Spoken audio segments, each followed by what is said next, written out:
دونه منګای په موږ زور شوی ده چې موږ خپل خودکشیان ته تیار یو. موږ دا نایله حکومت نه منو. موږ روان وو خو موږ دا امیدونه نه و چې دوی به زموږ سره د قصابانو کار شروع کړي، زموږ نه به چمړې وباسي، زموږ نه به وینې باسي. موږ پسې دا کرونا حالات راغله، 10,000 روپۍ خلکو له ورکړې، هغه په بیلونو په طریقه زموږ نه واپس ویستې.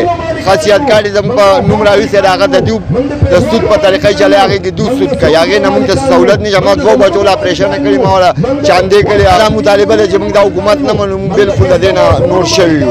د دې د موږ لکه خبره دا ده چې دا دې ختم شي. څونه چې خلک ذلیله شو، خواره شو، په دې جان هم غریب سړی غرق دی او په آخرت هم غرق دی. بس خپل مزدوري خپل غریبي عمران خان له ورکړه، خو دا دغه نه و چې روز عمران خان له ووټ ورکومه دې به د نواز شریف له 2 ګونو سیوا یو.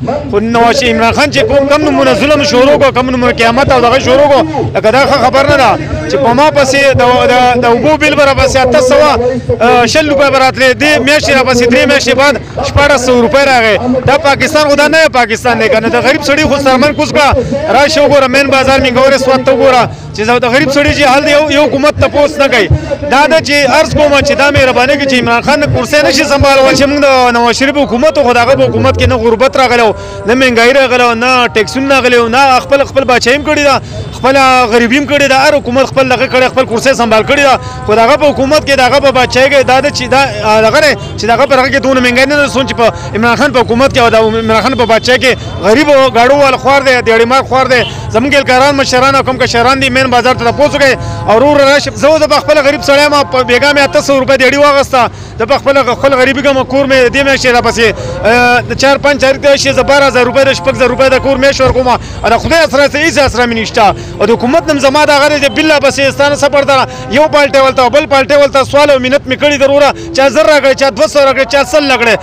هغه بیلونه په دې پی ټي په حکومت کې ما سوال وکړو، هغه بیلونه او حکومت پاکستان ته مې ادا کړو، داخل مې کړو او اوس راپسې د 4-5 تاریخ پسې کور کرایه پس روانه ده 12,000 روپۍ را روانې. د کور ځای ودی، ما بال بچیدار یم، دونه زما استي نشته، ځمکه نشته، جایداد نشته، روپۍ نشته. که زه مزدوري وکړم خپل بچو له، خپل مور له، خپل پلار له، خپل ورونداران له، خپل وروڼو له زه به ویسم. نور زما د حکومت پاکستان د عمران خان زما خو د عرض نه ده چې تور راشه او د غریب سړي سرمنه وباسه. راشه چینې ته وګوره په 600 روپۍ دړۍ شوه، برېډ ډبه روټۍ ته وګوره په 60 روپۍ ډبه روټۍ شوه. او یو شی بل شی مهنګایي راولي. مهنګایي خو د ملا د غریب سړي خو ملا تیر او دې جانم ورکړه، په آخرت د ملا تیر مات کو. او دا حکومت پاکستان دا مهرباني وکړه دا کرسۍ نشي سمبالولی. دا عرض کوم د غریب سړي د غریب سړي زوی یو مزدورکار ولاړ دی، دا عرض کوم دا مهرباني کوي دا کرسۍ پرېږده او د دې په ځای د نواز شریف راولي او په هغه حکومت زوړ حکومت موږ نه خرې ټول دغه حساب کتاب شوی ملګري او په پته یې پوه نه او ګراني څومره ګراني ده.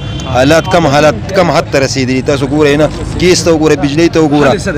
حال یې څه دی؟ حال یې دغه دی چې دغه تبدیلي وه، دغه پاکستان وي. موږ چې نه پاکستان دغه کوو، ریاست مدینه به جوړو. پوه شوې؟ ده څه وکړو؟ ده خو د خلکو نه سرمنې وویستې. زه په خپله غریب سړی یم، کله کاري کله کار نه. 60,000 روپۍ زما د په خدای قسم ما د ګیس داخل کو، 25,000 روپۍ ما د بجلۍ بیل داخل کړ.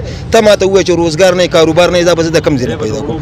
دا به د کم په 1,500-1400 روپۍ باندې د وړغه موږ قرضه وکړو، پسې شته خو نه قرض هم څوک نه ورکوي. خلک ټول خفه شوي، څوک قرض هم نه ورکوي. که سرمایه‌دار دی ځان نه خفه دي، که غریبانان خو غرق دي.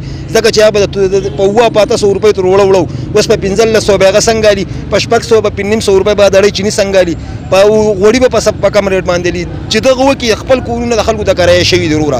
ځکه چې بل شي د بجلی بل ته چې ته ګوري نو قسم په خدای سړی و چې خدای پاک د میاشت اړو پوره کېدی نه، چې میاشت پوره کېږي د بجلی بل ته به ګوري، د ګیس بل ته به ګوري. ما په خپله د خلکو سره د لپاره شرونه کړي دي. پوه شوې؟ دا موږ له سره کړو. دا تش پریشانی او ټینشن کم سړی ته په دې دنیا کې دي، په دې پاکستان کې وګوره چې خان دي او خوشاله دي. هر سړی خپه دي، هر سړي سره د ماښام د ډوډۍ غم دی چې ماښام به ډوډۍ پسوړم، ماسپښین به ډوډۍ پسوړم. د خلکو بچي د ولږې نه مړه شو. دی دغه ځای کې ناست دی، بېګا نوی روډ ختلی دی چې دا اوس پیټرول نور ګرانېږي او مهنګایي نوره روانه ده. نو اخر دا د خلکو نه دا خلک په دې غلاګانو مجبوره کړي چې دا یو بل سټونه ماتوي، که دا دوکانونه ماتوي. خلک به دغې ته جوړېږي نو که کال نیم دغه لین وچلېد نو ملګري بیا پکې څه پاتې نه دي. بیا